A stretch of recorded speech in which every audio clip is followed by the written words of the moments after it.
Start. Blew એટલે ફૂંક્યું. This is the bell the little one rang. This is the bell એટલે કે આ એક ઘંટડી છે કે જે little one એટલે કે નાનકડો બાળક વગાડી રહ્યા છે. This is the song the little one sang એટલે કે આ એક ગીત છે જે નાનકડો બાળક ગાઈ રહ્યો છે. Rang એટલે કે વગાડવું અને sang એટલે કે ગાવું.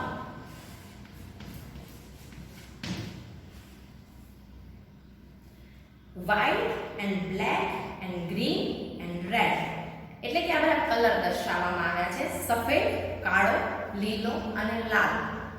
These are the words the little ones read. આ બધા જ વર્ડ્સ છે, આ બધા જ જે શબ્દો છે the little ones એટલે કે બંને બાળકો વાંચી રહ્યા છે. રીડ એટલે કે વાંચવું.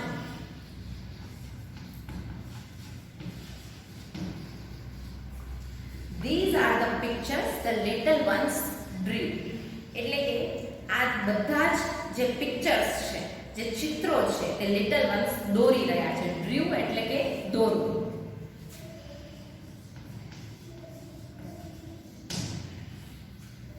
All these things the little ones knew એટલે આ બંને બાળકો આ બધી જ બાબતો તમારી જેમ જ હવે જાણે છે. knew એટલે કે જાણવું.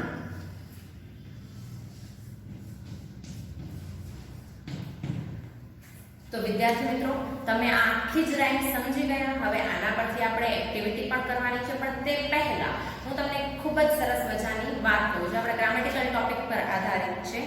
હવે આ બધા જે શબ્દો આપણે શીખ્યા, બોટ, કોટ, ફ્લ્યુ, બ્લ્યુ, આ બધા જ ભૂતકાળના રૂપો છે, બરાબર. પરંતુ આના આપણે મૂળ રૂપ પણ જે ક્રિયાપદના રૂપ છે એ પણ આપણે જોવાના છે. તો આ બધા બોટ છે એ બાયનું ભૂતકાળનું રૂપ છે. કોટ છે એ કેચનું ભૂતકાળનું રૂપ છે. ફ્લ્યુ છે એ ફ્લોનું ભૂતકાળનું રૂપ છે. બ્લ્યુ છે એ બ્લોનું ભૂતકાળનું રૂપ છે. રંગ છે એ રિંગનું ભૂતકાળનું રૂપ છે. સંગ છે એ સિંગનું ભૂતકાળનું રૂપ છે. રીડ છે એ રીડનું જ ભૂતકાળનું રૂપ છે. ડ્રીવ એટલે કે દોરવું એ ડ્રોનું ભૂતકાળનું રૂપ છે. અને ન્યુ એટલે કે જાણવું એ નોનું ભૂતકાળનું રૂપ છે. મિત્રો, તમે બધા સમજી ગયા ને? હવે આના પરથી આપણે એક્ટિવિટી પર જઈએ. ચલો તો પુસ્તકનું પાનું ફેરવજો. એમાં મેક લિસ્ટ કરવાનું છે. સિમિલર વર્ડ્સ આપણે જોવાના છે, બરોબર. તો હું તમને બ્લેકબોર્ડ પર નોંધું છું અને તમે તે જોજો.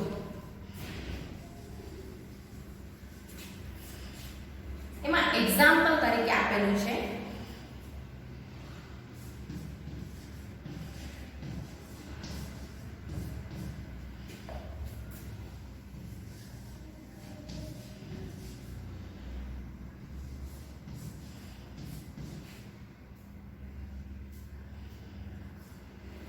ડોટ અને બોટ, બરાબર.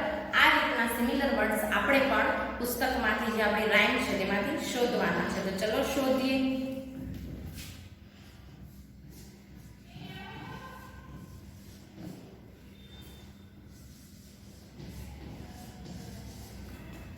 ફ્લ્યુ અને બ્લ્યુ. ફ્લ્યુ એટલે કે આપણે સમજ્યું છે કે ઉડવું, અને બ્લ્યુ એટલે ફૂંકવું. થયા ને સિમિલર વર્ડ્સ? આ રીતે તમે પણ ગોતતા જાઓ. ચલો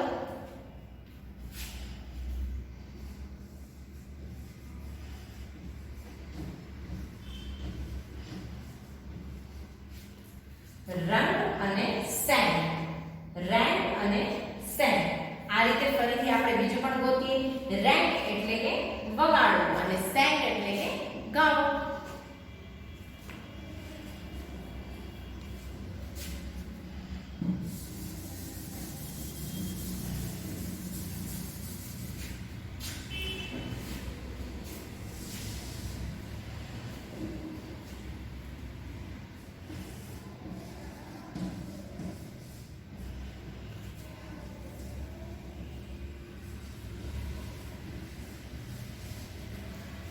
ડ્રીવ અને ન્યુ.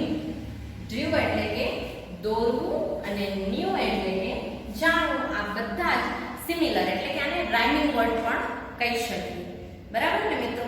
હવે આની કમ્પ્લીટ ટેબલ પછીની એક્ટિવિટી છે તે આપણે સમજશું.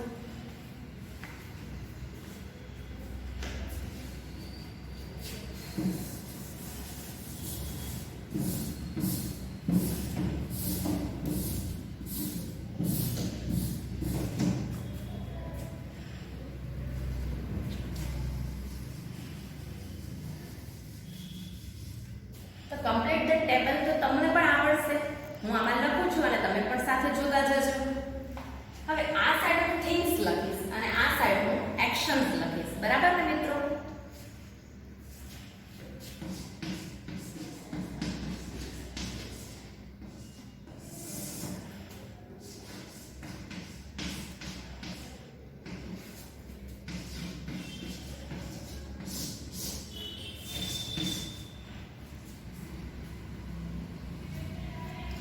હવે થિંગ્સ માં છે બેગ. હવે બેગ ને શું કરે છે બાળક? ખરીદે છે. યાદ છે ને પ્રથમ લીટીમાં જ હતું કે લિટલ વન્સ બોટ.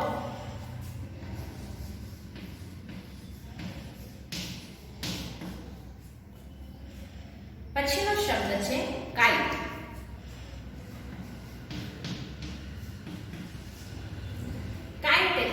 પતંગ. હવે પતંગનું ક્રિયા શું છે? તો કે એની ક્રિયા છે ઉડવાની, એટલે કે ફ્લ્યુ. જે નાનો છોકરો ઉડાડી રહ્યો છે. હવે આ સાઈડ થિંગ્સ નથી આપેલી, પણ શું આપેલું છે? એનું કર્મ આપેલું છે કે જે કાર્ય કરે છે એ આપેલું છે, એટલે કે કોટ.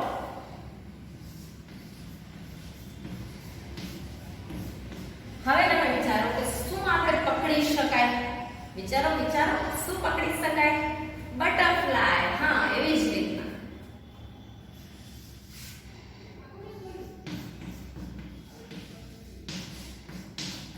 જે બટરફ્લાય ઉડતું હતું તેને છોકરી છે તે પકડે છે, કોટ કરે છે. કોટ છે ઈ કેચનું ભૂતકાળનું રૂપ છે.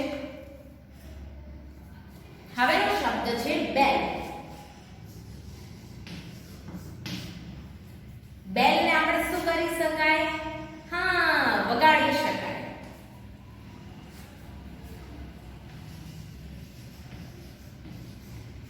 એટલે કે બેલ તો આવશે રેન.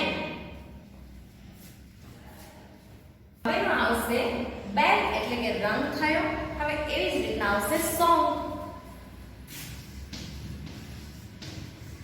હવે સોંગ ને શું કરી શકાય વિદ્યાર્થી મિત્રો? હા, ગાઈ શકાય. એટલે આવશે sung.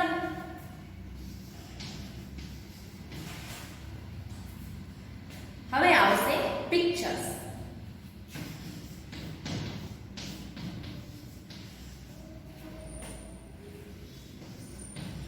હવે પિક્ચર્સ ને વિદ્યાર્થી મિત્રો તમે શું કરો? આમ તો જોઈ પણ શકાય, પરંતુ આમાં બાળક શું કરે છે? એને દોરે છે, એટલા માટે ડ્રીવ.